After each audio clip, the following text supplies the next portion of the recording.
Lethargic Sloth here, and it's time to talk about Latvia.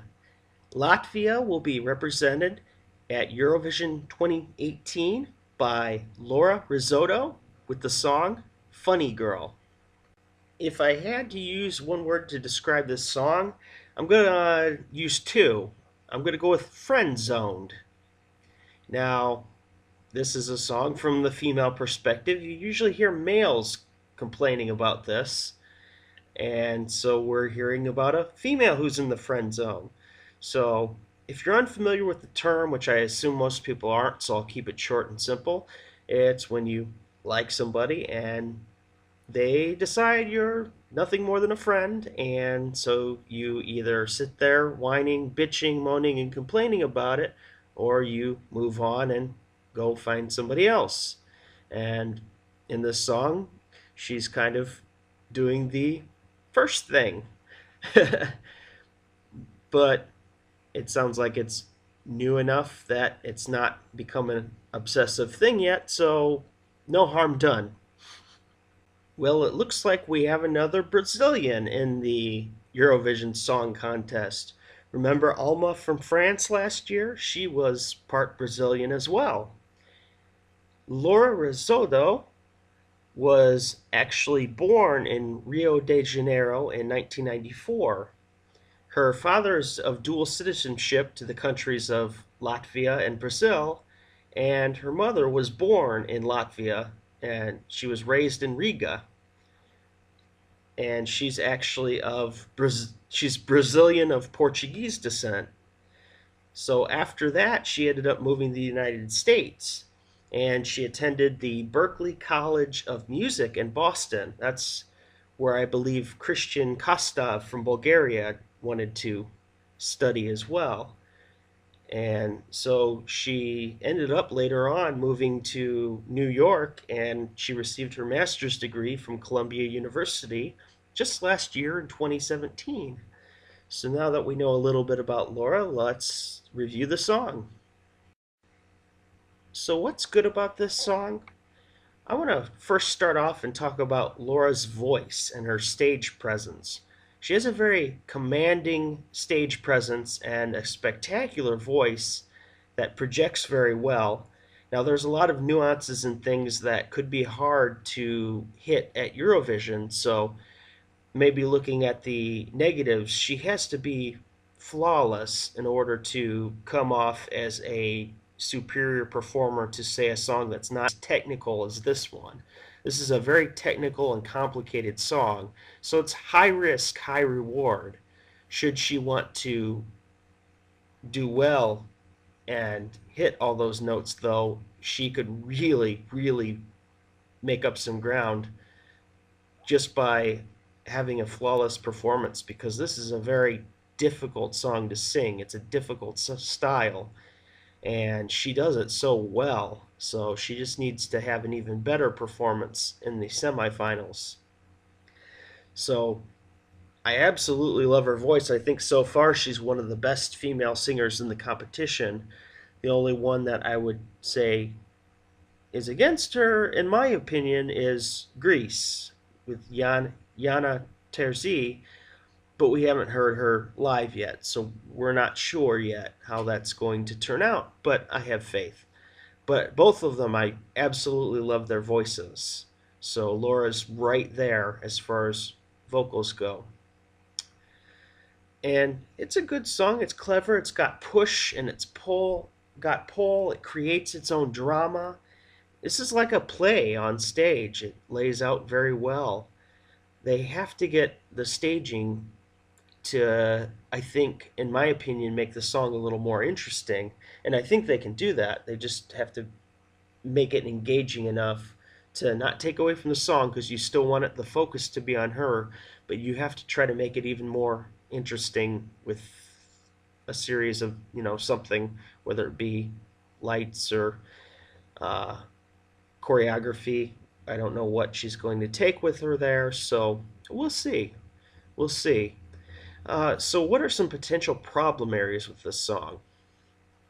And maybe I'm only speaking for myself, but songs like this burn on me very quick. Like I can hear it one or two times, and then I start to kind of get tired of it a little bit. And so my concern would be that she sings it at the semifinal, maybe it's a hit and stuff, but by the time the final rolls around, maybe we're bored of it a little bit. And I say that in that way because I do believe this will qualify. I think it's a quality song, and personally, I would find it hard to believe that it's not going to qualify. So I'm assuming right now, in this space and time, that it's going to qualify because I think it's a very nice song. But we'll see. You never know. That might not even be a factor. I could be completely wrong, but I do see this as a qualifier, and if so, is it going to be able to carry the fire that it gets from the semifinals into the finals? That's really one of my biggest areas.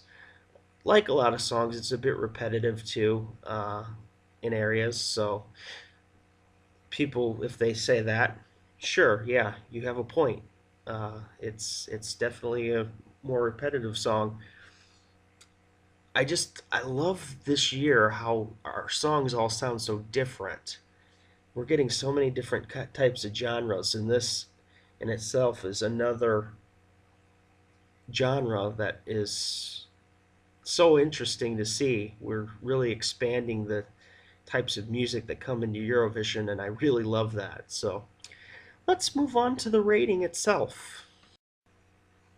So, what's my rating for this song? I'm going to give this song for right now a solid 8. I really enjoy it. I think it's dramatic, I think it's powerful. I think she's got a beautiful voice and articulates everything very well. Uh, as far as musical style, it's not my favorite. The bluesy feel to it, I like it. It's just not my favorite style overall, but I really enjoy this song. I think it's very powerful and emotional, like I said, and yeah, I think it's a great fit for Eurovision. I think it's definitely going to be one that stands out. So, yeah, I like it. I think an 8 is very good for this song as far as how I feel about it. So, is this song a contender or a pretender? I'm actually going to go on a limb here and say this song is a dark horse contender. I think this could actually make waves at Eurovision. Will it qualify? I would bet for it rather against it, actually. And as far as placing, I probably see it more as a 11 to 16 type of song, kind of in the middle there. But it could surprise some people and go a lot higher. The jury's going to probably love this song, love the presentation, and I think it'll get a lot of votes too. So this might be one of those we're talking about last year, like Moldova, that jumped up real high. This one has potential to really surprise and shock. So I wouldn't be surprised if this ends up in the top 10. Who knows? And I'm not going to write it off as saying it can't win. Do I think it's going to win? Maybe, maybe not. There might be more songs that are voter friendly because they're more exciting in the way people like the fast-paced songs. But Amar Pelos Dosh won last year, so you just never know. If it's a good song, it connects, her voice is on point that night, she could win the whole thing. Latvia has actually not been one of my favorite countries at Eurovision. I remember in 2015, Love Injected, I just thought was loud, and it really kind of annoyed me more than anything. I was in the minority there, I know, and Heartbeat in 2016 was just, oh my gosh, I couldn't stand that song. It pissed me off to hear that. And I hate saying that because the guy, just his voice is so good. I absolutely loved his voice, but I couldn't stand the beat. I couldn't stand that song, the whole presentation.